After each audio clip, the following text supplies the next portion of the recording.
Алматы облысы Шелек политехникалық колледжі биология пәнінің оқытушысы Жүніс Айнұр Арманбекқызы. Сәлеметсіздер ме, білім алушылар? Табиғат тіршіліксін тұнып тұрған, сен күнсің көтерілген күліп қырдан, сен көлсің, сен ормансың, сен бұлбұлсың адамды сұлулыққа құнып тұрған. Сабақтың тақырыбы антиденелер құрылысы мен құрылымы. Антиденелердің арнайлылығы. Сабақтың мақсаты білімгерлерге антиденелердің қасиеттері, түрлері, құрылымы, мақсаты туралы білім беру.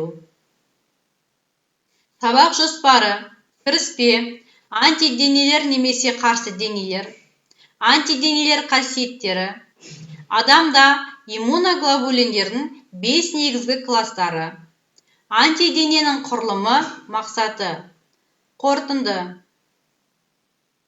Кіріспе 60-70 жылдары Портер мен Эдельманның жұмыстарында антидене молекулаларының құрылысы мен иммуноглобулиндердің негізгі фрагменттерінің рөлі толық шешілген. Антиденелердің белсенді орталығының құрылысы мен орналасуы және әр кластағы иммуноглобулиндердің химиялық құрылысы мен айырмашылықтары көрсетілген үшін Портер мен Эдельман 1972 жылы Нобель сыйлығына ие болған. Антиденелер немесе қарсы денелер: 1. Адам мен жануарлар организміне енген жат бөгде ірі молекулалық протеиндік заттарға қарсы иммундық реакциялар нәтижесінде түзіліп, олардың зиянды әсерлерін жоятын протеиндік заттар. 2.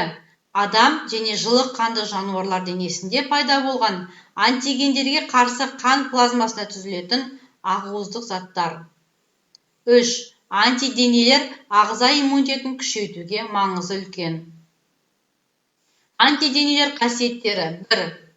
Спецификалық қасиеті: иммуноглобулин тек арнайы антигенмен қарым-қатынасқа түседі. Онда антидене белсенді орталығы антидетерминант, антигендер белсенді орталығы детерминантпен байланысады. 2. Валенттілігі: иммуноглобулин молекуласындағы антидетерминанттың саны көбінесе 2 валентті, бірақ кейде 5-10 валентті антиденелерде кездеседі. 3. Аффиндігі: олардың байланысы өте мықты, антидетерминант пен детерминант байланысы. 4. Авиттігі: антиген мен антидене байланысы тұрақты, олардың байланысы жылдам және толық, олар әр түрлі жасушалармен байланысады. Адамда иммуноглобулиндердің 5 негізгі кластары бар: G, M, A, D, E. Иммуноглобулиндер негізгі кластарының сілтемесі. Бұл иммуноглобулиндер кластарының әр қайсысы өзіндік құрылысты болады және белгілі бір жұмыс атқарады. Олардың барлығы 2 түрлі полипептидті тізбекті жинақталған агрегаттардан тұрады. Оның бір тізбегі жеңіл, екіншісі ауыр деп аталады. Енді антигендерге келетін болсақ, кәсіби антиген жасушалардың 3 негізгі түрі бар.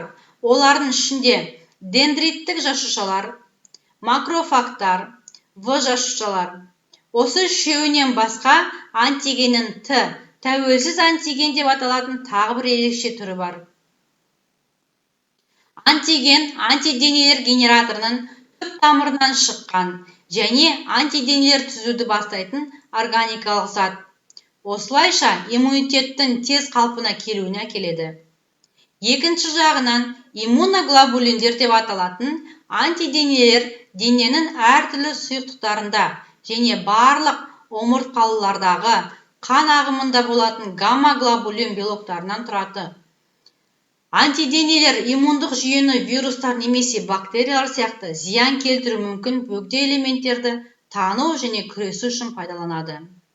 Антигендер не полисахаридтерден, не ақуыздардан тұрады. Мұнда жасуша қабырғалары, капсула, флагелла, токсиндер немесе вирустар, бактериялар және басқа микроорганизмдер сияқты компоненттер болуы мүмкін. Екінші жағынан, антиденелер органикалық құрылымдық бөліктерден тұрады. Оның ішінде үлкен және ауыр екі тізбек бар. Антиденелер қандағы плазмалық жасушалардан дамиды. Антидененің құрылымы екі тізбекшеден тұрады. Екі ауыр, екі жеңіл.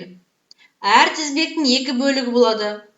Тұрақты, вариабельді. Антидененің мақсаты бұл барлық бөгде бөлшектерді байланыстыру және денеде белсенді емес күйге келтіру үшін оны организм шығарады. Бүкіл байланыстыру процесі кедергісіз жүрсе, антидене нақты антигенді байланыстырады. Процесте пайда болған бөлшек антиген деп аталады. Екінші жағынан, антигендер дереу иммундық реакцияны бастайтын ағзадағы сергектік жағдайын ынталандыруға бағытталған. Сонымен, антиген мен антидененің негізгі айырмашылығы біріншісінің пайда болуы екіншісінің пайда болуына келеді. Екеуі де антагонистік органикалық процесте бір-біріне қызмет етеді.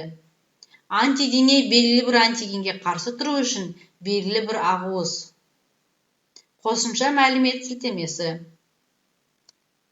Нью-Йорктегі америкалық ғалымдар COVID-19-ның жеңіл және орташа түрімен ауырған науқастардың ағзасында 3 ай бойы сақталатын антиденелер бар екенін анықтады.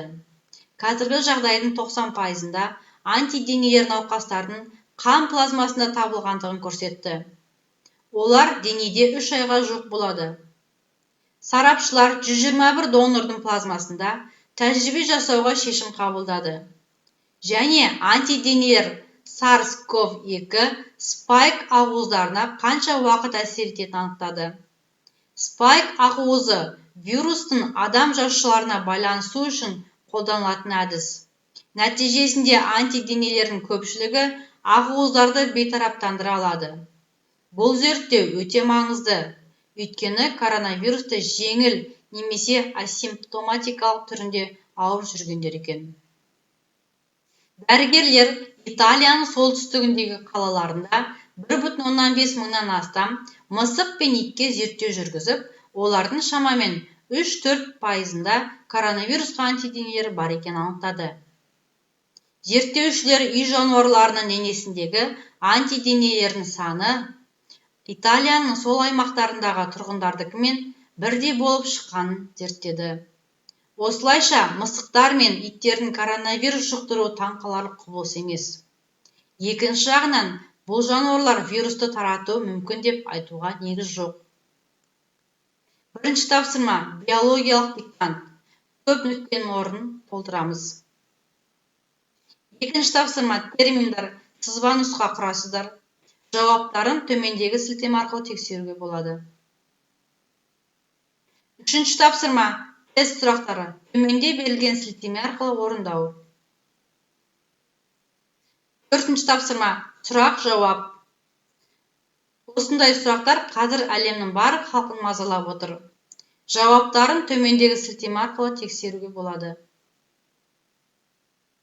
Қорытынды кластер қорғайсыздар. Тапсырмалардың жауабын платформаға, не болмаса почтаға жібересіздер. junus.ainur@mail.ru. Байланыс телефоны 8771-851-6257. Бағалау критерийлары. Бірінші тапсырма биологиялық диктант 5 ұпай. Екінші тапсырма терминдар 8 ұпай. Үшінші тапсырма тест сұрақтары 5 ұпай. Төртінші тапсырма сұрақ-жауап 7 ұпай. 22-25 ұпай 5. 18-21 ұпай 4. 14-17 ұпай 3. Сабақтан алған әсерлеріңізді платформа арқылы SMS хабарлама жазасыздар. Үй тапсырмасы. Антиденелер құрылысы мен құрылымы туралы берілген сілтеме бойынша қосымша ақпарат дайындау. Назарларыңызға рахмет, сау болыңыздар.